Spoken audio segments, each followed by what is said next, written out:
गो। नमस्कार। नवरात्रि की पूजा क्यों और कैसे, आज हम इस पर ही चर्चा करने वाले हैं। शक्ति की आराधना क्यों की जाए।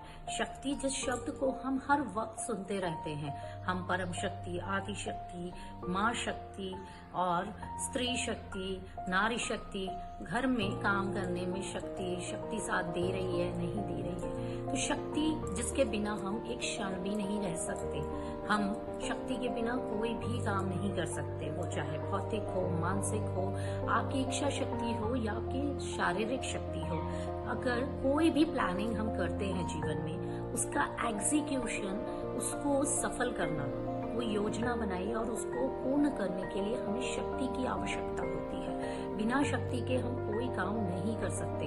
जैसे कि अगर आप कोई बिजनेस सेटअप करना चाहते हैं और अगर आप उसकी प्लानिंग करते हैं और उठकर खड़े नहीं होते, जाते नहीं है, लोगों से मिलते नहीं है, आप उसको एग्जीक्यूशन नहीं कर पाएंगे। और इस काम के लिए आपको शक्ति की जरूरत है। अगर आपकी इच्छा शक्ति है, आपकी शारीरिक क्षमताएं या शक्ति आपका साथ दे रही है, तो आप इसे बहुत ही ऊर्जावान तरीके से कर सकते हैं। शक्ति हमारे बड़े काम से लेकर छोटे कामों तक की हमें से आवश्यकता पड़ती रहती है। जैसे अगर आपको घर में डेली के रूटीन के काम करने हैं या चाय भी पीना है, तो सिर्फ चाय पीना है सोचकर नहीं होगा, या आपको उसके लिए किसी को बोलना होगा या उठकर खड़े होकर चाय बनाना होगा। तो हर क्षण हमें शक्ति की आवश्यकता है। देवी भागवत में एक कथा कही गई है जिसमें ये बताते हैं कि एक बार देवताओं को ये अभिमान हो गया था कि उन्होंने एक राक्षस को मारा और उस युद्ध में विजय होने के बाद उन्हें लगा कि भाई हम ही ने सब कुछ किया हुआ है। इस बात से शक्ति जो सभी देवताओं के पास है, वो रुष्ट होकर एक छोटे से तृण का रूप लेके आ गई। अब उसका उजाला, उसका तेज इतना था कि सभी देवता देखने के लिए मतलब सोचने लगे कि ये क्या है। तो वायुदेव गए वहां पर और उन्होंने कहा मैं देख के आता हूँ कि ये क्या है। उन्होंने कहा कि तुम कौन हो। उन्होंने कहा मैं वायुदेव हूँ और मैं वायु से सारे संसार को नष्ट कर सकता हूँ, इतनी शक्ति है मुझ में। उन्होंने कहा ठीक है, मुझे यहाँ से वहां हिला दो। उन्होंने अपनी पूरी शक्ति लगा दी पर वो हिला नहीं। फिर अग्निदेव आए, उन्होंने पूछा आप कौन हो। उन्होंने कहा मैं अग्निदेव हूँ और सब कुछ जला के राख कर सकता हूँ। उन्होंने कहा ठीक है, मुझे जला दो। उन्होंने अपनी शक्ति दिखाई और वो उसका कुछ भी नहीं बिगाड़ पाया। देवता इसी तरह गए और शर्मिंदा होकर वापस आ गए और तब उन्हें अनुभव हुआ कि हम शक्ति के बिना कुछ भी नहीं है। हम हमारे साथ जो शक्तियां हैं उनके वजह से अपने काम कर पा रहे हैं। तभी से नवरात्रि, देवी की आराधना का, हमारे यहाँ पूजन करने का, चीजें किस तरह उनको पूजें, उनकी आराधना करें, उन्हें प्रसन्न करें, ये प्रचलन में आ गया। अब कैसे की जाए नवरात्रि की पूजा। ये शक्ति, ये परम शक्ति, इस शक्ति को हम कैसे चैतन्य करें, जागृत करें शक्ति को अपने भीतर। इसके लिए हम नवरात्रि की में विशेष तौर पर माँ की पूजा करते हैं। क्यों करते हैं वो मैं आपको समझा चुकी हूँ। कैसे करते हैं। शक्ति को जागृत करने के लिए, परम शक्ति को प्रसन्न करने के लिए 3 नियम है।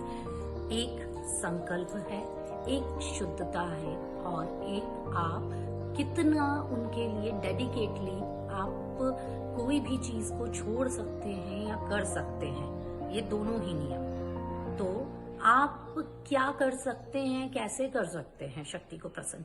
देखिए, अगर आपको लगता है कि आपका टेम्परामेंट खराब है, आपको बहुत गुस्सा आता है, चिड़चिड़ाहट होती है, तो आप नवरात्रि में इसे इस तरह से करें कि आप इस समय में ये संकल्प ले लें या ये सोच लें कि मुझे लोगों से कम बात करनी है, या आप मौन व्रत भी ले सकते हैं। ये संकल्प, ये जो डिस्ट्रक्शन, ये जो आपका भटकाव है जीवन में, किसी भी चीज को आप जो कर नहीं पा रहे पूर्ण, वो अगर आप रोक लेते हैं तो आप नवरात्रि में अब शक्ति को प्रसन्न करते हैं। आप इस तरह से शक्ति को प्रसन्न करते हैं। हमारे यहाँ शास्त्रोक्त विधि बहुत अच्छे से बताई हुई है, किस तरह हमें पूजा करनी चाहिए, देवी को किस तरह प्रसन्न करना चाहिए।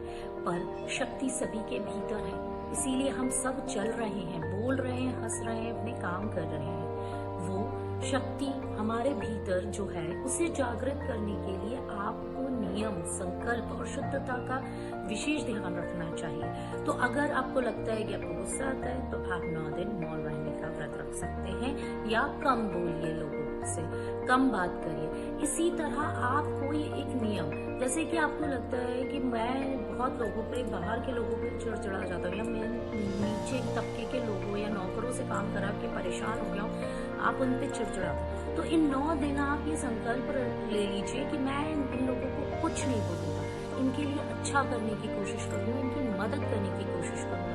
ये एक तरह का संकल्प है और इसी से आप देवी को प्रसन्न कर सकते हैं। तो वो लोग जो कि पूजा में विश्वास नहीं रखते, वो इस समय अपनी शक्ति को जागृत करने के लिए या उसे प्रसन्न करने के लिए इस तरह के नियम 9 दिन पालें या पूर्ण करें।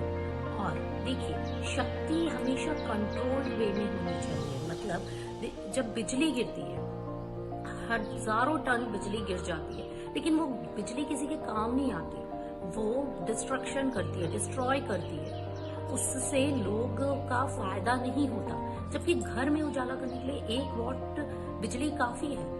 तो हमें भी हमारे जीवन में उजाला करना है तो हमें 1 वॉट बिजली चाहिए।